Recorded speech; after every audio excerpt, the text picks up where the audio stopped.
News first ಆಯೋಜಿಸ್ತಾ ಇರುವ ಕರ್ನಾಟಕದ ಅತಿ ದೊಡ್ಡ ಇವಿ ಎಕ್ಸ್ಪೋ. ಪೌರಾಯುಕ್ತಿಗೆ ಧಮಕಿ ಹಾಕಿದಂಥ ಕೇಸ್ನಲ್ಲಿ ಅರೆಸ್ಟ್ ಆಗಿ ಜಾಮೀನಿನ ಮೇಲೆ ಹೊರಗಡೆ ಬರ್ತಾ ಇದ್ದ ಹಾಗೆ ರಾಜೀವ್ ಗೌಡ ತಮ್ಮ ಕಾರ್ಯಕರ್ತರಿಗಾಗಿ ಬಾರೂಟವನ್ನ ಆಯೋಜನೆ ಮಾಡಿದ್ದಾರೆ. ಪ್ರಕರಣದಲ್ಲಿ ಜೈಲು ಸೇರಿದ್ರು ಕೈ ಮುಖಂಡ ರಾಜೀವ್ ಗೌಡ ಹೊರಗಡೆ ಬರ್ತಾ ಇದ್ದ ಹಾಗೆ ಕಾರ್ಯಕರ್ತರಿಗಾಗಿ ಬಾಡೂಟದ ಆಯೋಜನೆಯಾಗಿದೆ.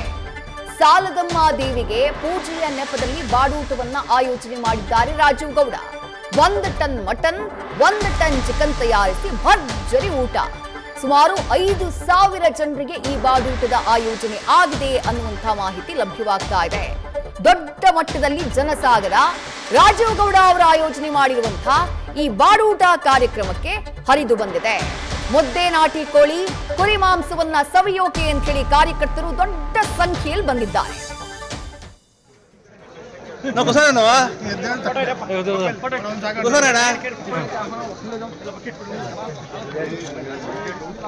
ఇది సమాధానం కూడా ఇది ఫుల్ఫిల్ అయింది ఫోటో ఇది ఇప్పుడు మాకు సమాధానం అయ్యా ఇంకోటి ಸರ್ ಈ ಕಡೆ కూర్చోను కూర్చోనా ఇది సమాధానం కూడా ఇది ఫుల్ఫిల్ అయింది ఫోటೋ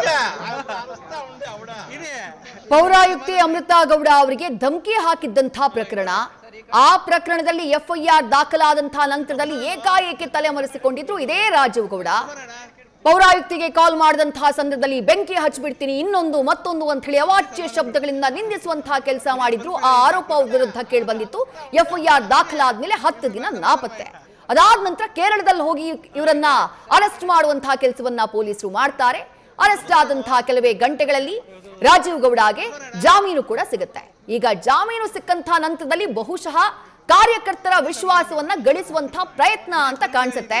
ಸಾದಲಿ ಗ್ರಾಮದಲ್ಲಿ ಸುಮಾರು 5,000ಕ್ಕೂ ಹೆಚ್ಚು ಜನರಿಗೆ ಬಾಡೂಟ.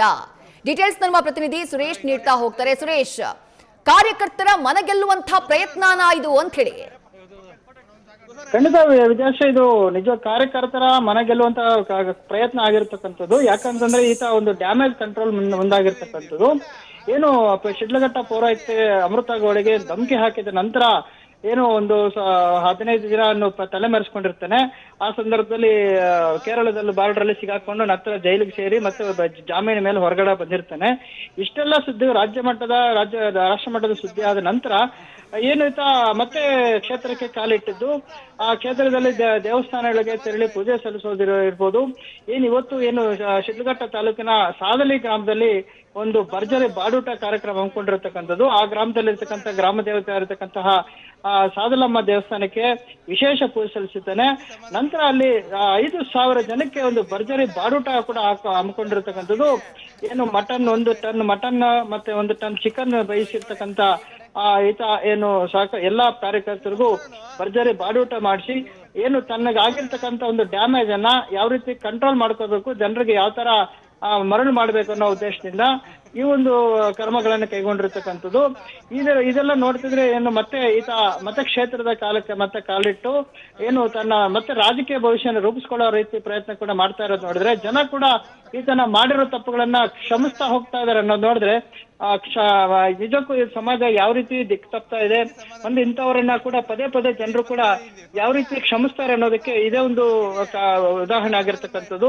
ಜನ ಕೂಡ ಒಂದು ಪ್ರಶ್ನೆ ಮಾಡ್ಬೇಕಾಗಿರ್ತಕ್ಕಂಥ ಇಂಥ ವಿಷಯಗಳಲ್ಲಿ ಆ ಪ್ರಶ್ನೆ ಮನೋಭಾವ ಕೂಡ ಜನರಲ್ಲಿ ಹೋಗ್ತಾ ಇರ್ತಕ್ಕಂಥ ಬಾಡೂಟಗಳು ಹಾಕ್ಬಿಟ್ರೆ ಸಾಕು, ಜನ ಕೂಡ ಮರಳಾಗ್ತಾರೆ ಅನ್ನೋ ಒಂದು ವಿಷಯನೂ ಕೂಡ ಅರ್ಥಿರ್ತಕ್ಕಂಥ ರಾಜೀವ್ ಗೌಡ ಈ ಒಂದು ರೀತಿಯಲ್ಲೂ ಕೂಡ ಮತ್ತೆ ಆ ಕ್ಷೇತ್ರದ ಕಡೆ ಕಾಲಿಟ್ಟು ತನ್ನ ರಾಜಕೀಯ ಭವಿಷ್ಯಗಳ ಕಡೆ ಗಮನ ಹರಿಸ್ತಾ ಇರ್ತಕ್ಕಂಥದ್ದು. ವಿದ್ಯಾಶ್ರೀ, ಥ್ಯಾಂಕ್ ಯು ಸುರೇಶ್ ತಮ್ಮೆಲ್ಲ ಡೀಟೇಲ್ಸ್ಗೆ.